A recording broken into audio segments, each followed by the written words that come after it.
I am honored and thrilled to be here with you, Ram Dass, having this conversation about unconditional love. You have been such an important influence in my life. I was in high school when your first book, Be Here Now, came out in the early 1970s, and I went and I got it, and I must have read it at least 50 times through my high school years and through my college years, and I still have that original copy on my shelf, and I went and looked at it the other day. And since that time, you've written many more books, including Miracle of Love, which touched me very deeply, and another book, Still Here, Embracing Aging, Changing, and Dying. And you've spent a lifetime speaking and teaching, ultimately about this message of love. Now, in 1997, you experienced a near-fatal stroke, which left you paralyzed on the right side of your body. I know that this experience has altered your life, and you continue to speak and teach and to be a presence, a loving presence on the planet.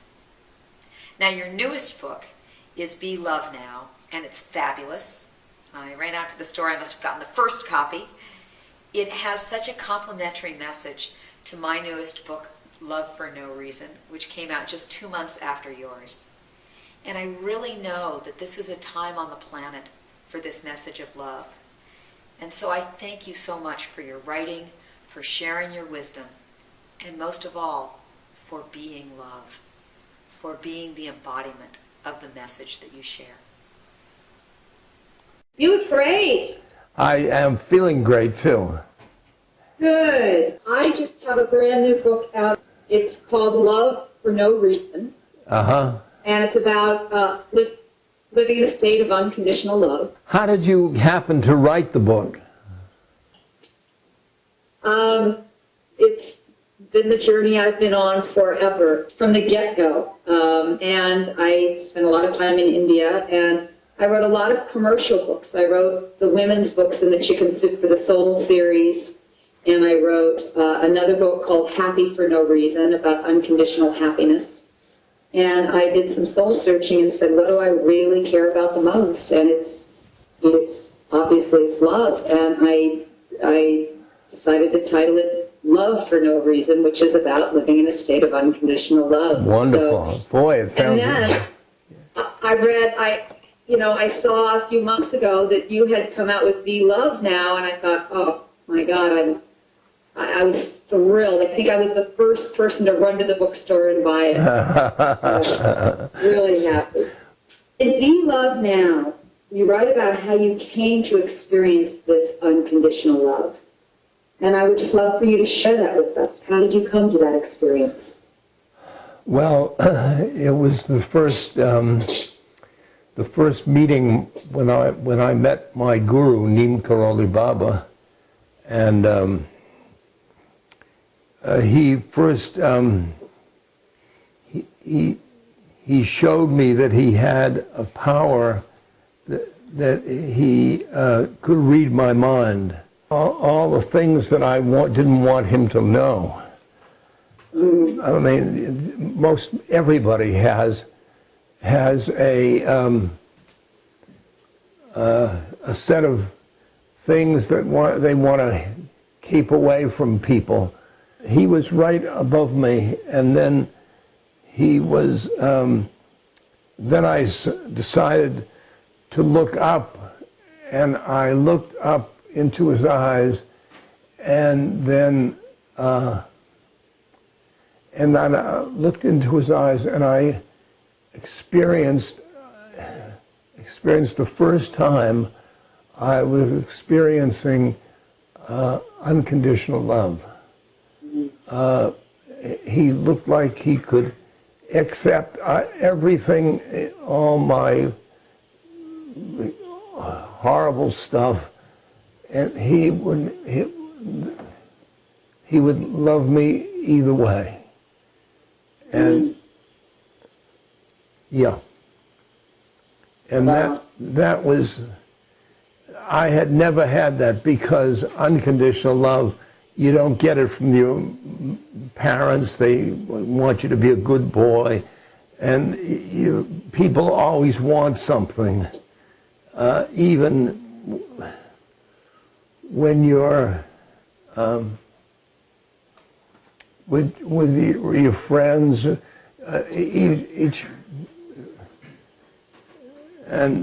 but I realized that this man didn't want anything from me, and he would just give me this love. And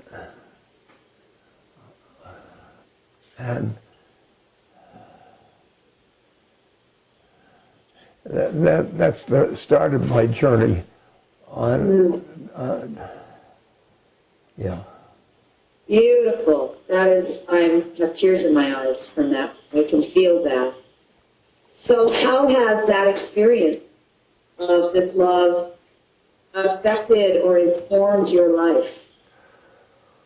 Well, first of all, it absolutely changed my life because I was, at that moment, I had a ticket for returning to America in 2 days, and I didn't go back from India for 6 months. I mean, it was home. All I kept saying is, "This is home. This is home," and I home in my heart. It was a heart home. I stayed with him. He was my guru.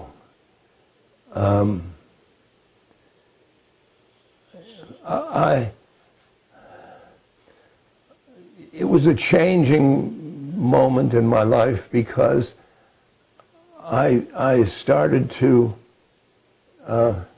realize the Spirit, and I started to look at life from the spiritual point of view. And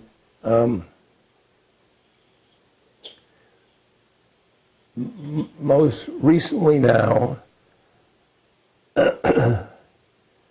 I start to look at with unconditional love. I start to look at all things around me, and of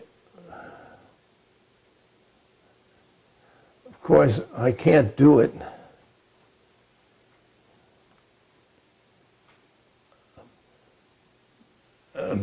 I can do it from my soul. I can look at everything as one.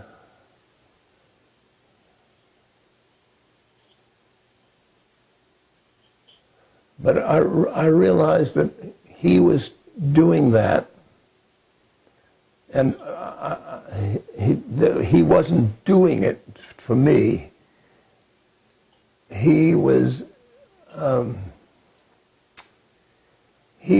just being love. He was just being love, and I can do unconditional love, but I can't yet be love. People will come up to me and say, "I'm loved so when I'm around you," and I think I didn't love them. I didn't do it, and I think this must be being, not doing. Well, I can tell you, I feel it right now. Okay. It's very, very evident. And to me, that is what really gives life meaning and juice. It is the essence, clearly, of who we are, which is why it feels so amazing to be in the presence of someone who is being loved. I mean, right now, I can tell you, I just feel like a reminder deeply of who I am, and I can feel this by being in your presence. So I want to thank you because you're transmitting the being of love now. Wow. So I'm curious. I mean, really, what we're really about is how can anybody move more and more into that state of being love? Well,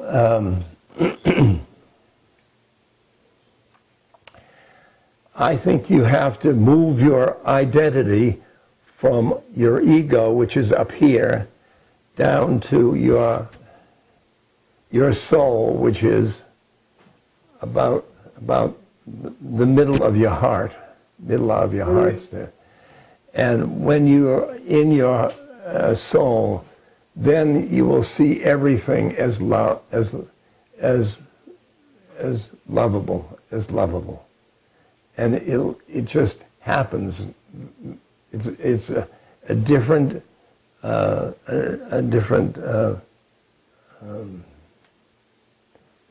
stage, plane of consciousness. And if a person moves down so that the identity, it's called the real identity down below, and the other is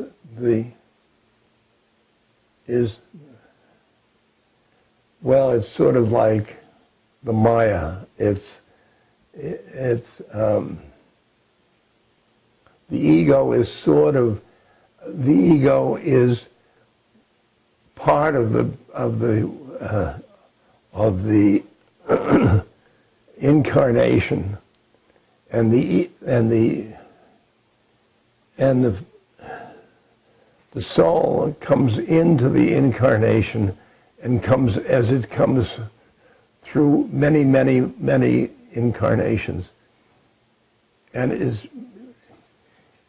the ego is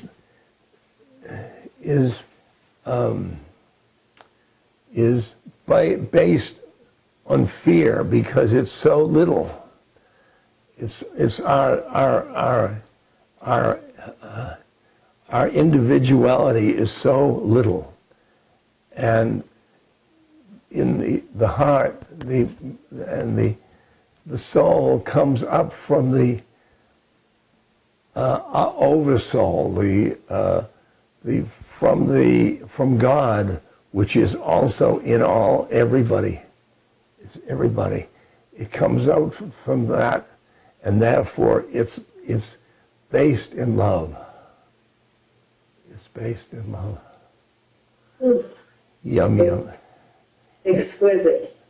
Truly exquisite. Yeah, it is. As people are going through their day-to-day life, I mean, people are feeling lots of challenges these days, and I know you certainly have challenges, external challenges or health challenges. How do they be love in their heart, connect, move from here to here in the midst of those kinds of challenges? If you will keep working on that shift in identification, those challenges will only be, you'll watch a melodrama, won't get caught in those thoughts. Most of the melodrama are thoughts we have. And I think of my stroke. It's not the stroke that bothers me; it's the thoughts about the stroke. And I will watch those thoughts from my soul, which just watches the incarnation, and I'll say, okay, there's a thought, there's a thought. That thought, get rid of, just thought, and pull myself, I just be the watcher, Mm-hmm. You're the watcher. So it's the movie that's playing. That's right. You're the witness of the movie. You're watching the movie as it goes by. My life is just a movie. Wow, that's great. And sometimes there's drama, and sometimes there's love, and sometimes there's all kinds of things, and you're the watcher. That's right. And the watcher can go in on itself and feel that total love. So you speak, I share an anecdote of yours in Love for No Reason. And it's an anecdote you tell about how you had a practice of, you knew you could feel love for certain people, but there were other people, sometimes politicians perhaps, that you weren't so fond of or didn't agree with. Yes. And you would put them on your altar, Yes. along with your beloveds and your teachers, and you would do a practice. Can you tell us a little bit about that? Well, their picture would be next to the pictures of these old souls, and I'd realize that these ones I didn't like, I realized I didn't have any awareness of their souls. All I had is the awareness of their incarnations. The incarnations that's what's bugging me. And all I have to do is open up to their souls, open up their souls, open up to their souls. And then their souls, those poor souls, I look at them and in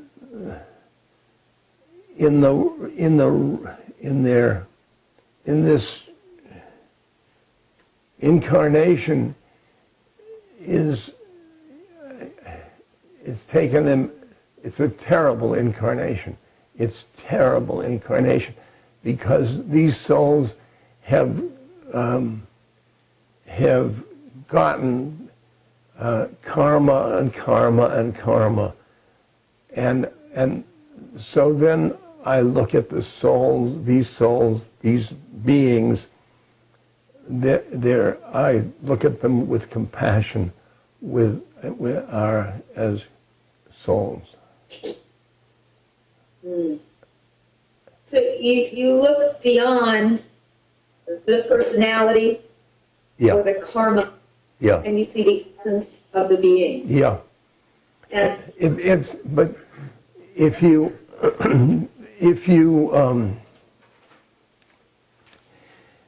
we are so used to identifying with roles, the role of mother, the role of man, the role of policeman, the role of this or that.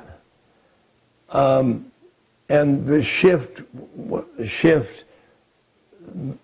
from role to soul is a major shift.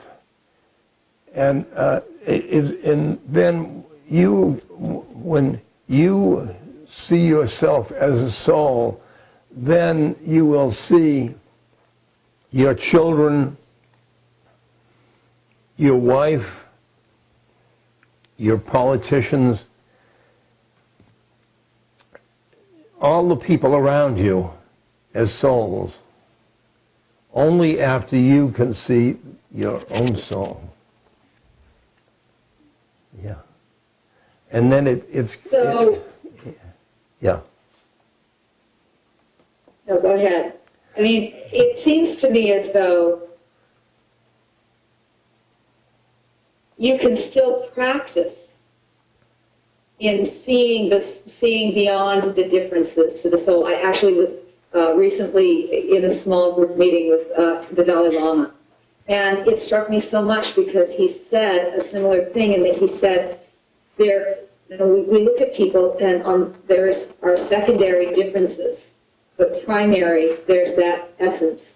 that is in you, that is in me, that's in each soul. And he said, I always look at that essence or that soul, and so I feel united with everyone. That's it. It doesn't matter if they're the head of state or whether it's the person in the street.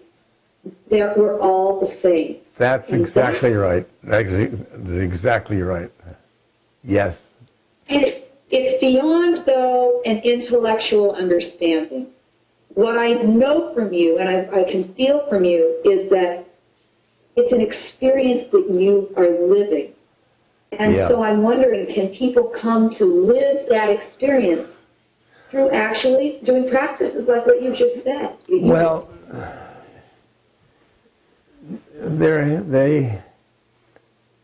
when they have to get over, they've got to get over their intellect and their head trips about the world, because the head is judging things, That's more beautiful than that. That's more lovable than that. That child different.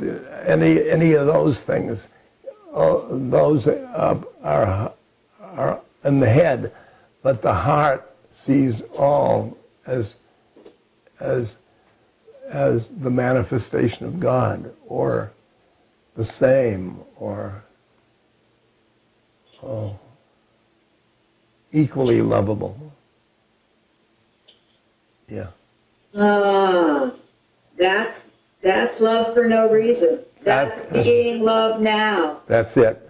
That's what really, that is the purpose of our life. Yeah. If you say, is that what we're here on the planet for? Yes, after a while, everybody gets into love and realizes that that is what they are here for. And from then, and this love connection is the one. It's bringing everybody to the one. And that's the next evolution step from humans. And we're at such a planetary time of shift. I mean, there is certainly polarity on the planet. There is a lot of fear. And so can you talk to us about what you see as what's coming ahead for the world, and how each of us, how this love is being activated on the planet now? Well, I don't have any powers to the future, to predict the future, but I was seeing that in all different religions, all different parts of the world, there are people realizing that they're souls. And as these people, there's small groups of people, and they start to coalesce, and they become the one before the mass of people. We are at a time when it's called the Kali Yuga. Suffering is rampant, and that suffering means we're suffering because we're attached. And as we let go of that, the attachments, even to our bodies, then we fly free. And as the world flies free,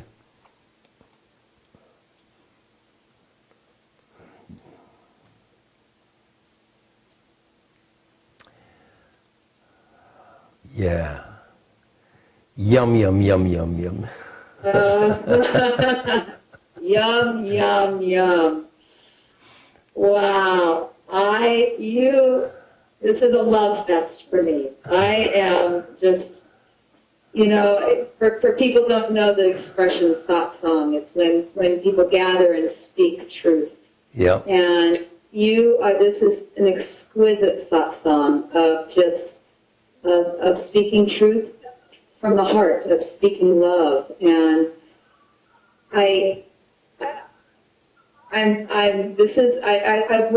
interviewed 150 people in writing Love for No Reason.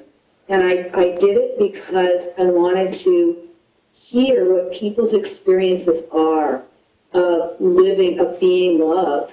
And I'll tell you, I've come to feel when I'm in the presence of someone, even just through the computer, we're doing a Skype interview. Yeah. And it is so palpable. You're thousands of miles away from me. I've got people here in the room with me, and they're all feeling it. And I just imagine what our world will be like. And I can sense, I certainly don't have a crystal ball either, but I have this strong sense that we are so moving in this planetary shift that we are moving into this message. It's not an accident that Be Love Now came out right now.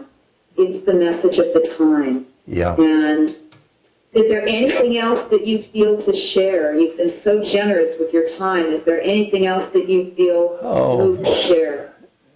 Boy, having you for a talking mate is satsang, truly. Satsang. And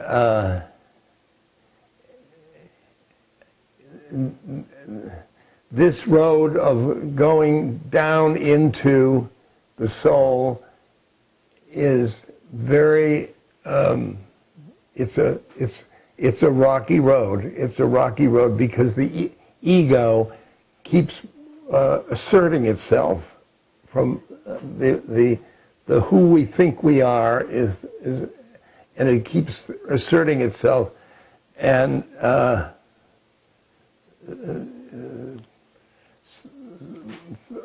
things like, boy, I'm really loving, and it's wrong, it's wrong, it's wrong. But we have to go back and forth and back and forth, and ego, soul, ego, soul, ego, soul.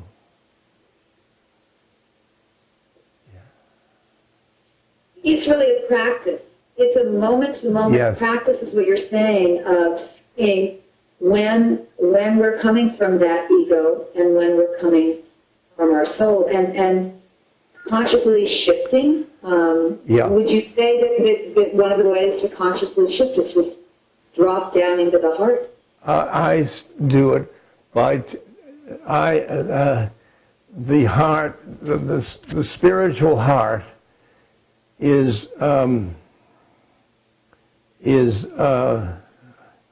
awareness,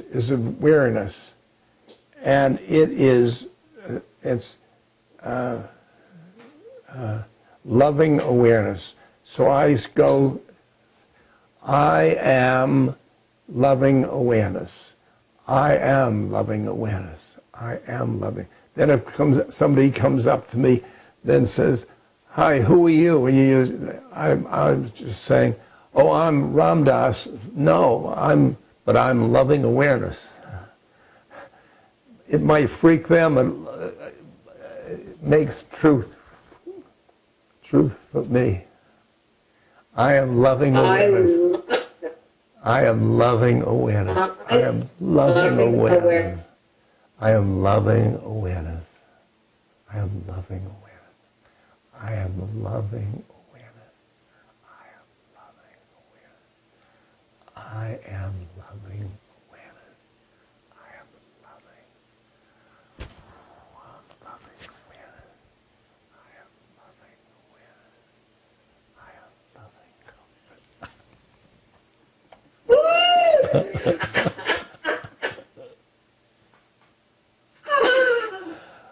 Wow. I have nothing to say. What? I am loving awareness is, there's no words. I say more, anything. You know, you and I know the same thing, and we're very, very blessed. We're very blessed. We're very blessed.